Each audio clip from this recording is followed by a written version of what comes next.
everyone. Uh, going today's lecture number LICD lecture number 28B, and today we are going to discuss the monostable multivibrator using 555 timer analysis and working in details. Okay, so we have discussed the functional block diagram of 555 timer. So here it is. You can see this gray color box. This is inside the IC. Okay, so these components, that is 3 registers, 5 kilo ohm registers, are inside the IC built in.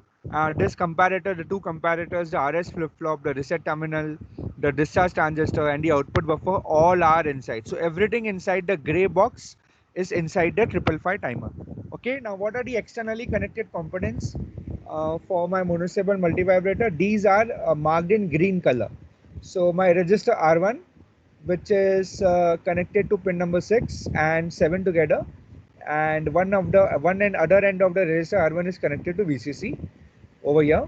And from the lower terminal, that is from the discharge terminal, we have a capacitor C1 connected between pin number 7 and 6, and other end of the capacitor C1 is connected to the ground. So these are the only two external elements which are connected in the circuit. Okay, R1 and C1. Obviously there is one more component, that is 0.01 capacitor, microfarad capacitor, which we will see it later. And you can see over here reset pin is actually connected to VCC. So that means reset is inactive. As you can see, it is an active low. So whenever we apply logic 1 over here, the reset pin will be disabled. So my RS flip-flop will not be resetted. Okay, and my output is taken across my pin number 3. Okay, so with this, let us start with, this is my monostable multivibrator using functional block diagram, and the same thing can be said for, this is the symbolic representation. We use the 555 timer IC and we mark it externally. So this diagram, so the functional diagram will help you understand the working more efficiently in detail. While designing and all, you can draw this, the 555 timer IC symbolic form. We can draw the external components. Okay, no need to draw the functional diagram, functional block diagram for the design purposes. It will eat up your time. Okay, but if a question is asked, explain the monostable multivibrator working, then it is preferred that you draw the functional block diagram this way. Okay, now a little bit of background about a monostable multivibrator. So it is enabled by a time event. It produces the output. So it has two states, one state, one stable state and one quasi stable state. Okay, and a quasi stable state will be triggered by a time event. So a monostable multivibrator has one stable state, say V out equal to 0, let's consider, and a quasi stable state, say V out equal to V of high. So here it is. So consider the circuit to be in the stable state in the beginning. So whenever a certain time event occurs, it enters into a quasi stable state. It will remain in that state for a period of t interval, and then it returns to its stable state, that is it remains there. Stable state over here is 0 over here for monostable multivibrator, and it remains there until another time event will occur. So this time event is nothing but your trigger pulse. Okay, so the action of the monostable multivibrator has given rise to its alternate name, that is one shot multivibrator. So here it is, one shot multivibrator. So this monostable multivibrator is extremely sensitive to the time event. Mostly we will use the time event as a triggering pulse.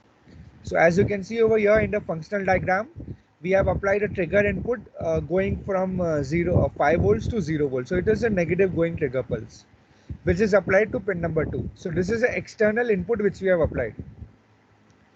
Okay.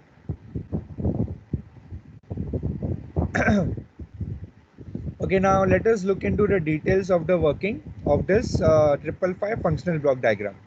Any doubts so far? Any doubt in this? Anyone?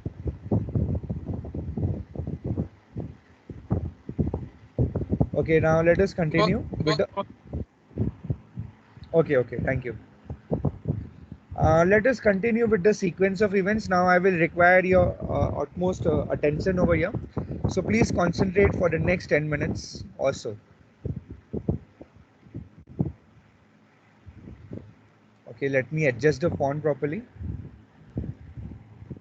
Yeah, I think now the circuit diagram, the functional block diagram, and the sequence of events are visible. So let us assume the voltage across the capacitor initially is 0. Okay, so the capacitor has no precharge in it. It is 0. Everyone following? So this, yeah, anyone can reply. Is the slides and my voice clear? Yes, sir. Okay, now please concentrate. There will be some slide. There is a link over here. So don't break the link. There are three sequence of events which are happening: A, B, and C, and D. Basically, yeah, D is there. So please concentrate. It's one after the other. Okay. So initially we assume the voltage across the capacitor VC1 is 0. Okay. So capacitor is not having any charge. Fine. This 0 volts will 0 volts to be applied at the positive terminal of my comparator A. So yeah, as you can see over here, the voltage across the capacitor is 0. So the same voltage is applied to the pin number 6, and pin number 6 is connected to the input of my positive input, the non-inverting terminal input of my comparator number A. That means my non-inverting terminal over here, pin number 6, is at 0 volts. And what is the pin number 5 at? Pin number 5 is at 3.33 volts. Let me expand it and show it to you. Here it is. So pin number 6 is at 0 volts and pin number 5 over here is at 3.33. So what will happen? So my comparator A output will be low, that is logic 0, because V plus is less than V minus, and logic 0 over here is 0 volts. And we have seen that why it is 0 volts before. Also, initially the trigger pulse is at 5 volts. Okay, so whenever the trigger pulse is at 5 volts, that means what? My V plus terminal of my comparator A is at 1.33 volts, and V minus terminal is initially 5 volts. So that means what? V plus is less than V minus. So my output of my, comparator number B will be again at logic 0. Okay, so what will happen at the my R and S inputs are 0 0 now. Okay, because the comparator A output and the comparator B output is 0 0. So what will happen now? Now output will be previous state. Okay, my Q bar output will be previous state. Okay, now let me go back to this you know the pulses over here. Okay, so initially we are assuming this. Let me increase the font slightly.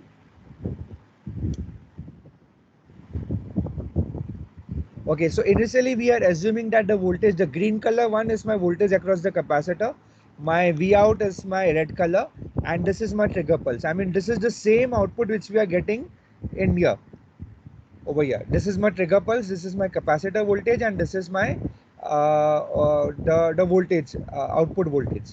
So it's the same thing which we are getting over here. Okay, so initially we are talking about here. Okay, initially the trigger pulse is at 5 volts. So we are assuming that the output voltage over here is at 0 volts. Okay, logic 0. And this is my stable state basically. And my capacitor voltage is 0. Okay, let us come back to the working now. Okay, so right now what we have said, right now my comparator A and B output is 0 0, and my RS flip-flop inputs are 0 0. So what will be my output? Output will be my previous state only. Then what is the previous state output which we have considered? 0. So if this V out is 0, that means what? This Q bar will be 1. Agreeing this because this is an inverter. So Q bar will remain at 1 at this state only. So my RS flip-flop output Q bar is at high, That is at logic number 1. Are you all following over here? Any doubts up till now? So right now the condition is that V out is at logic 0. So Q bar will be at logic 1. Any doubts over here?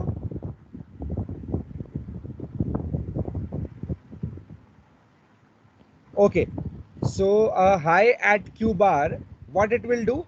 It will turn on the discharge transistor because we are applying a positive voltage to the base terminal. And whenever the discharge transistor is on, the current will flow from the collector to the emitter. So current will keep on flowing. So capacitor voltage will remain unchanged. Neither it will charge nor it will discharge. So it is at 0 volts, it will remain at 0 volts basically. And it will produce the high, Q bar is high, that means it will produce the output as low only. So it will produces a low at the output of the buffer. That means my V out is at logic 0 only.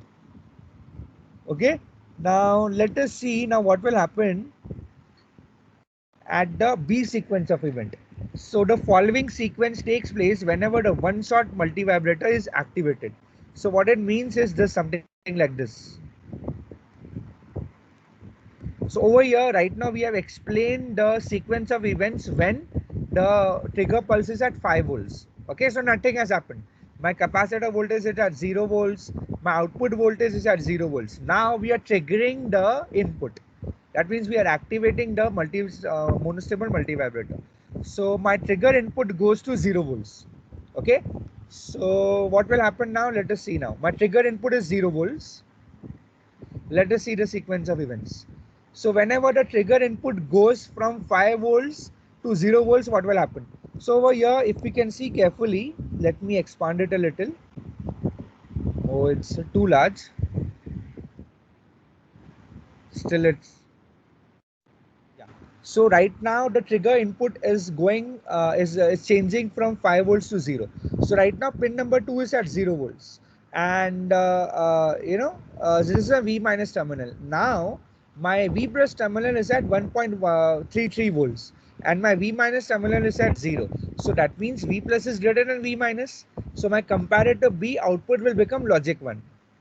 Okay, so that's the that's the comparator functioning. So whenever V plus is greater than V minus, it will be at plus VSAT. And then over here, my plus VSAT is nothing but my logic 1, that is 5 volts. So what has happened? The comparator B output has become logic 1. Okay. And at the RS flip-flop end, the comparator A output is still logic 0. And my comparator B output is logic number 1. So R input is 0, S input is 1. So what it will do? It will set the output. That means my Q will become logic 1. That means my Q bar will become logic 0. So that means my Q bar, initially it was high, now it will go to low. Okay, so whenever Q bar becomes low, what is my output buffer? So my output of the output of the output buffer will become logic high. Okay, it is an inverter basically. So if Q bar is low, that is logic 0, my output V out will be logic number 1. Okay, let us observe whether we are getting this in the waveforms or no. Yeah, we are getting it. So as soon as my trigger input reaches 0, my output of my 555 timer goes to logic high. Okay. At the same time, what else is happening is, as you can see over here, the capacitor is trying to charge towards plus VCC. Okay, that is plus 5. Now let's see how that happens. I hope that you all are following the sequence of events.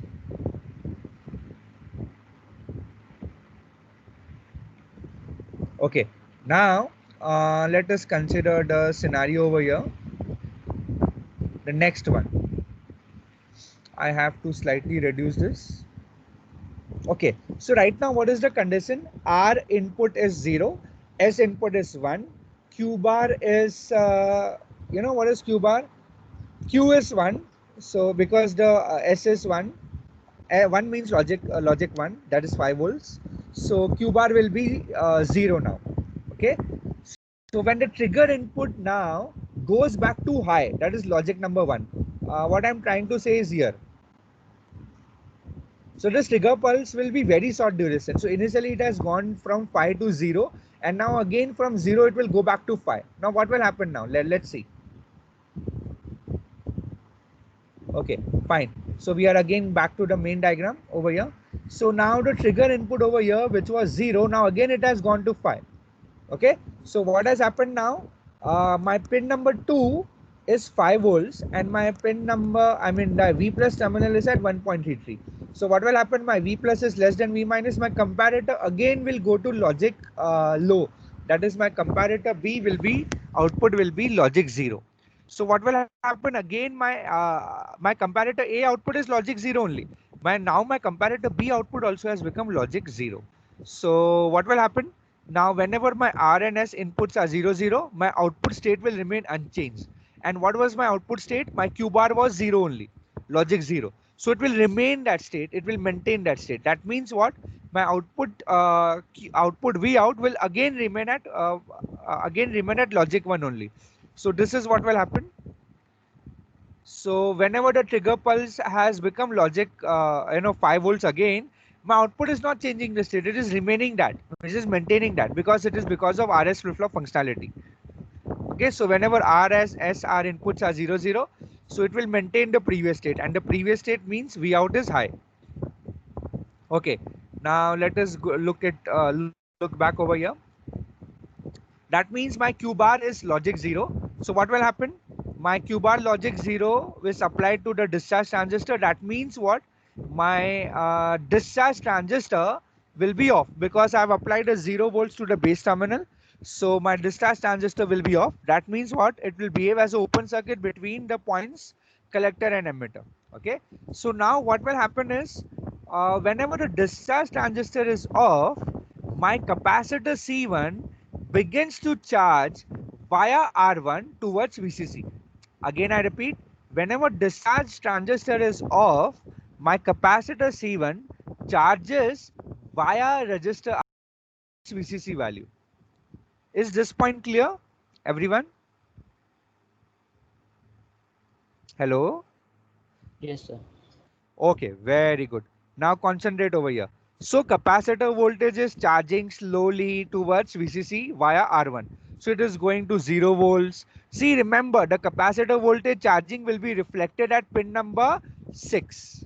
Okay. So capacitor voltage is charging from 0 to +1 to +2 to +3 and it reaches 3.34. Okay. So whenever, as you can see over here, the pin number 5 is at 3.33. Whenever the voltage across the capacitor just crosses 3.33, so let's say it become 3.34, what will happen? What will happen? My V plus becomes greater than V minus for my comparator number A.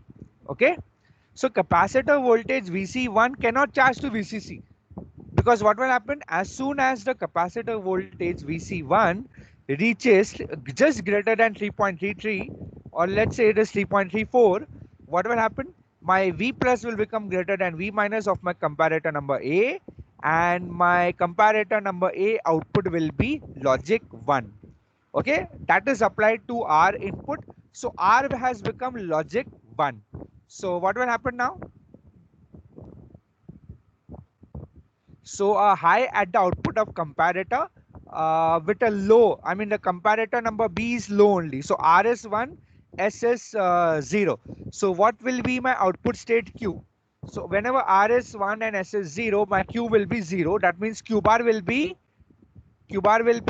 1. Correct? Are you all following? Yes, sir. Okay. So whenever Q bar will be 1, this causes the buffer output to go back to a low pulse. Okay, to go back to logic 0. So let us observe that in the waveforms. Yeah, that's what we are observing over here. So whenever my Q bar becomes logic 1, my output becomes logic 0. So again, immediately my output will become logic 0. As you can see over here, output is going from logic 1 to logic 0. Now let's see what happens to the capacitor voltage. As you can see, the capacitor voltage is discharging instantaneously to 0 volts. Let's see that whether it happens or no. Okay, so right now, what is the condition over here? The condition is something like this. We have R input as 1, S input as 0. So Q will be 0, my Q bar will be 1. So whenever my Q bar will be 1, the same logic 1, the same is applied to the discharge transistor. So discharge transistor input is at logic 1. Okay, so that means it turns on. So whenever the discharge transistor turns on, what will happen? It will behave like a short circuit, right? As I've explained you before. The current will start flowing between the collector and the emitter terminal, and very heavy current will flow, and the transistor will go into saturation. So we know that VC sat for a BJT is around 0.2 volts. So what will happen is, this is what will happen. I think you can see this waveform. So what will happen is the capacitor will now discharge via the discharge transistor. Okay, so all the charges it was holding, that is 3.33 volts, it will discharge via it instantaneously. Okay, so let me just slightly adjust this font. Yeah, right now. So what has happened now? Again, I repeat. So Q bar has become 1. Capacitor voltage right now was 3.33. Let me show it to you. Yeah, the capacitor voltage was 3.23 of VCC, that is 3.33. So now what will happen? As soon as my logic 1 reaches the output of RS flip flop, that is Q bar S1, my discharge transistor will be on, which will discharge the capacitor C1 instantaneously to 0 volts. Okay. So with the capacitor voltage discharge, what will happen? The multivibrator will await for another trigger input now. Okay, so let me show that over here. Now the capacitor voltage is discharged. Okay, so voltage across the capacitor will remain at 0 and the output voltage is again 0. Now again the sequence will repeat itself whenever a next trigger pulse is applied. So whenever a next trigger pulse is applied, again the same thing will happen. Okay, so again the capacitor will start charging and my output voltage will go from logic 0 to logic 1. So these are the sequence of events which are happening over here. Now let me show you the same thing happening in LT Spice also.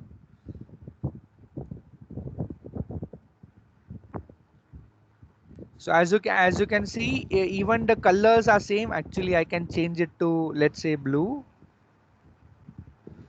or let's say dark blue, and here it is red. So I can clearly see now this is my trigger input. Over here, these are my capacitor. Okay, the capacitor waveforms are below, and here it is above. So let me change it to red so that it matches with the left hand side OneNote PDF. Okay, as you can see here it is exactly the same thing which we are having, and here we have checked the voltage, the highest voltage over here across the the capacitor over here is 3.33. As you can see, XY coordinate is 3.34 basically. Okay, so here is the working of my monostable multivibrator along with the waveform, and these are my waveforms. Okay, and we have seen that with the design values, we have got a pulse width of 1.1 millisecond in the last lecture. Okay, any doubts, any clarity required for monostable multivibrator? Anyone? As you can see, the LT Spice waveform and the theoretical waveforms are exactly the same. There is no difference at all. Anyone having any doubt? Or else we can proceed ahead with the derivation. Yes, sir. Okay, excellent. Excellent. Very good. Okay, so this is how the entire cycle will repeat and we will get a proper operation of my monostable multivibrator. Now, you remember in the, sorry, basically while designing, we have seen that over here we have used the time period formula is 1.1 times R1 into C1. Now this is what we have to derive. Okay, so let me go back over here and open up the derivation. So we will derive that how that T has come out to be 1.1 times R1 into C1. So it's taking some time to open up. Let's wait for 2 seconds more. Yeah, it's getting loaded up now.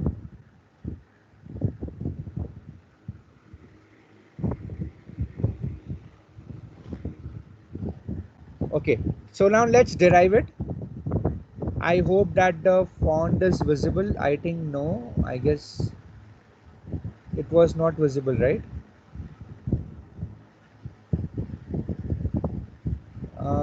Right now, okay, I will keep this waveforms as it is now. Yeah, this one. So I will keep the waveforms window up and I will derive from here. Okay, and I have to reduce the font size over here slightly. I guess still not it is visible. Let me slightly reduce this. Yeah, I guess now I will try to increase this font. Now it is visible, right? So the expression for pulse width quickly in a minute we will derive. So from the output waveform, we can observe that we get a positive pulse is generated at the output during the quasi-stable state. So basically, whenever the output is high, it is a quasi-stable state, and whenever the output is low, it is my stable state. Hence the name monostable multivibrator. Now the pulse width T is determined as follows. We know that the voltage across the capacitor as a function of time is given by this formula. Vc of t is given by Vf plus Vi minus Vf into e raised to t upon tau. Now tau is basically a time constant R1 into C1. Okay. Now the final voltage which this capacitor will reach is Vcc. Okay. So Vf is final voltage which is plus Vcc, and the initial voltage we have assumed across the capacitor is 0. So Vi is 0 over here. That is the initial voltage. So here we substitute the values. Vc of t is Vc1 of t is Vf is Vcc and Vi is 0. So Vc1 of t is Vcc minus Vcc into e raised to t upon R1 into C1. So we take Vcc common, we get Vc1 of t will be equal to Vcc into 1 minus e raised to t upon R1 into C1. Okay, I hope that this is clear. Now at t equal to capital T, that is at this point of time. Okay, over here. What is my voltage across the capacitor? At t equal to capital T, at time equal to capital T, that is the pulse width, my capacitor voltage has reached 2/3 of Vcc. So we can substitute at t equal to capital T, Vc of capital T is given by 2/3 of Vcc. So we substitute over here, Vc of capital T is equal to 2/3 of Vcc, which is equal to Vcc into 1 minus e raised to minus capital T upon R1 into C1. Okay. So we take this term Vcc over here on the left hand side. So 2/3 of Vcc minus Vcc, you will get equal to minus Vcc times e raised to minus t upon R1 into C1. Okay. So 2/3 of Vcc minus Vcc will be minus 1/3 of Vcc, which you can easily equate it to. Here, actually, here the minus sign will come. Okay, I forgot over here. So which will be equal to minus of Vcc into e raised to minus t upon capital T upon R1 into C1. Okay, so minus minus sign get cancelled out, and Vcc also get cancelled out. So we take the natural log on both the side, we'll get ln of 1 upon 3 is equal to minus R1 into C1. Okay, and we can bring this term up by multiplying it minus sign, because ln of 1 by 3 can become ln of 3 by multiplying it by minus 1. So the natural log of 3 will be equal to t upon R1 into C1. So t will be equal to natural log of 3 into R1 into C1. Okay, so this is my output pulse width for a monostable multivibrator. And the natural log of 3, if you can check it in a calculator, if it will be equal to 1.0986. This is the number which we are getting, natural log of 3. If you put in a calculator, that will be equal to R1 into C1. So T is approximately equal to 1.1 times R1 into C1. Okay, so that's how we derived the output pulse width for a monostable multivibrator. Anyone having any query? Anyone? Any doubt in the derivation? No doubts? Okay, very good. Now I will be sharing one link with you all in the meeting chat. Let me share that. That is now animation for the monostable multivibrator. Let me share it over here.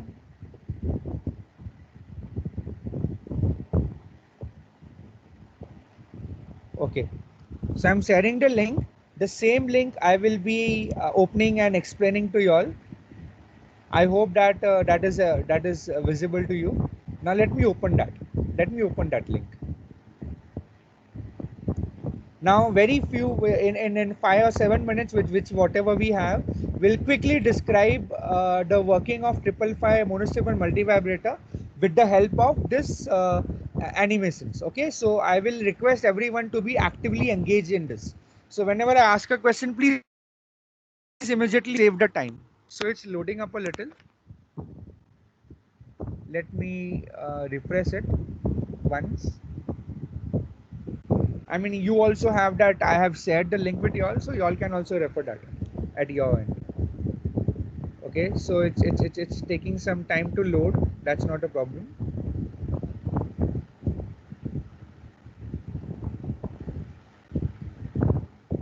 Okay, yeah, I think it's taking some time. Let's wait. Yeah, it has come up now. Okay, very good. So again, it's loading. Let us wait for yeah, 5 seconds more. The moment it will start, I will also start. Yeah. So this is the animation. Let me bring it to full screen mode. So please actively involve yourself. Let it not be a one-way engagement.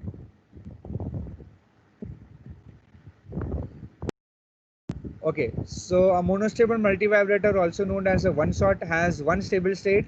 Its output is normally a logic 0. Okay,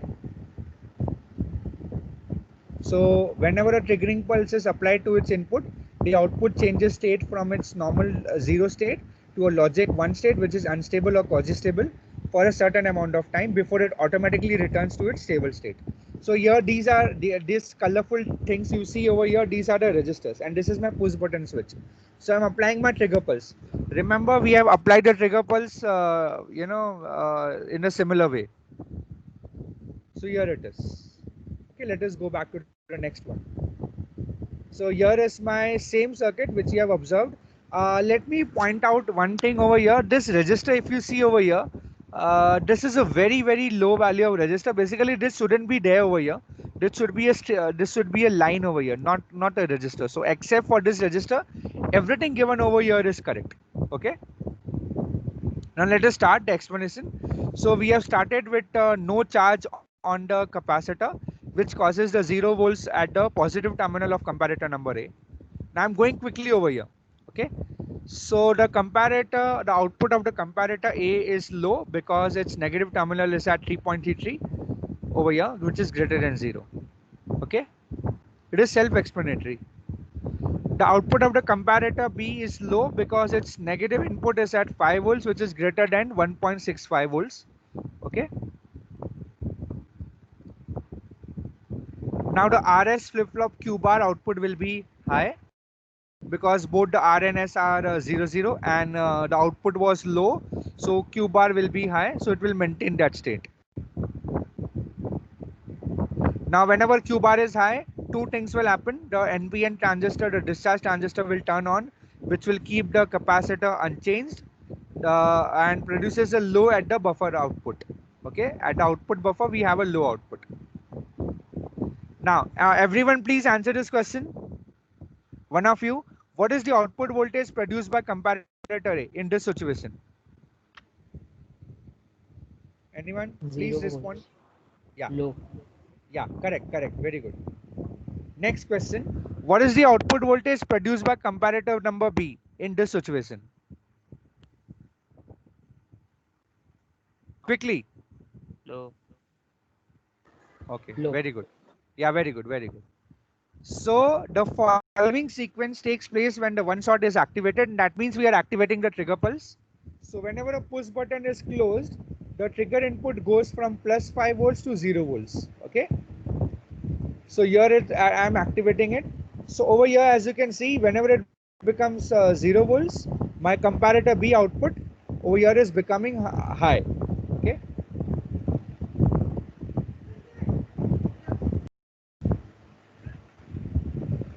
So the comparator B goes high because its input terminal, positive terminal is more positive than my negative terminal over here. Okay.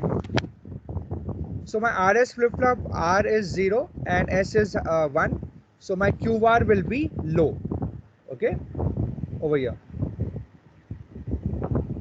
So that is what will happen. Okay, so now the output of my comparator number B will go to high because yeah, my output of my comparator number B whenever I activate my input again.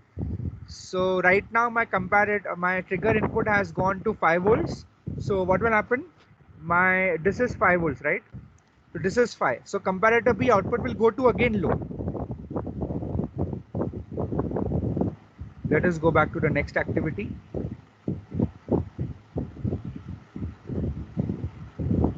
Okay, we have seen this.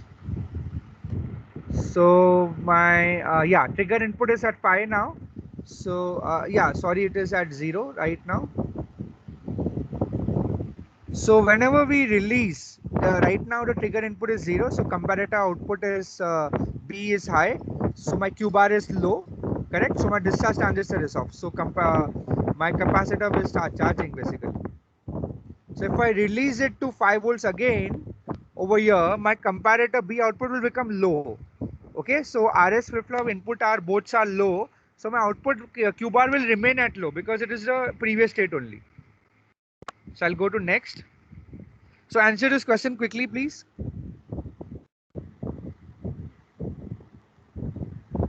What is the answer? Hello? 0. Yeah, it's wrong. Actually, it should be plus 5. Next, the output of the comparator is a dash when the push button is not pressed. High or low? 2.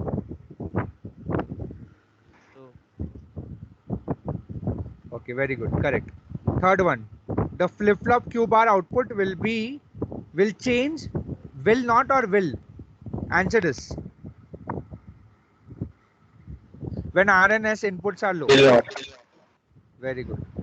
Correct. Now next, a low at the Q bar causes the buffer to go high. Okay, so the output is high, right? We have seen that. And at the same time, it causes the discharge transistor to go low. And it turns off the NPN transistor. So whenever the discharge transistor is off, the capacitor begins to charge, right? And I said here. So let me show you the charging. Do you see this charging? It is charging via the resistor RA. We have used R1 as a terminology, but that is fine. So as soon as it reaches 3.34, what will happen? The comparator A output has become high. Okay. So comparator A output is high now, and comparator B output is low. So it will reset. So Q will become 0. So Q bar will become 1. So my output will become from high to low. Okay. So the high Q bar over here, Q bar is high, right? So what will happen? So this logic 1 output at the Q bar will turn on this transistor, discharge transistor. So now what will happen? It will, as you can see, it is in parallel with this capacitor. So what will happen now? The capacitor will discharge instantaneously via this transistor. Now let us see how. See, it is discharging via the transistor. All the charges it is losing via the discharge transistor. Okay. So with the capacitor discharge, the one shot awaits for another push button closer. Now answer this question quickly, fast. Come on. A low at the flip-flop Q bar output causes what? A low at the Q bar. That means Q bar is logic 1. What will happen? More than Both one A and answers B. can be correct. Oh, very good. Both A and B. Actually, we should have collected. Yeah, both A and B. Correct it is. Second question.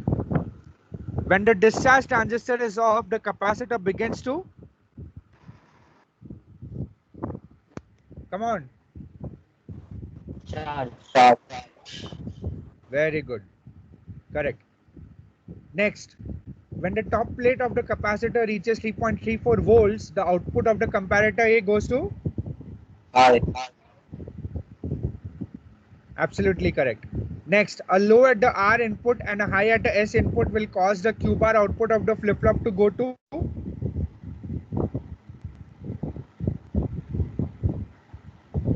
yeah, okay, very good, excellent. And a high at the Q bar output will cause,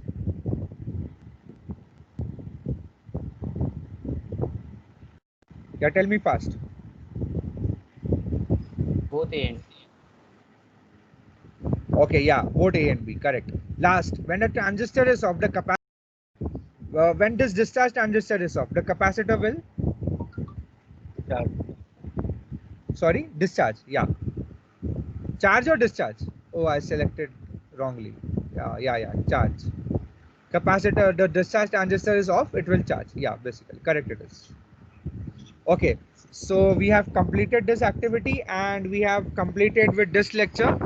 And I think that's it, what I have to offer for this session. I think that animation was really helpful in understanding in detail the working of my monostable multivibrator.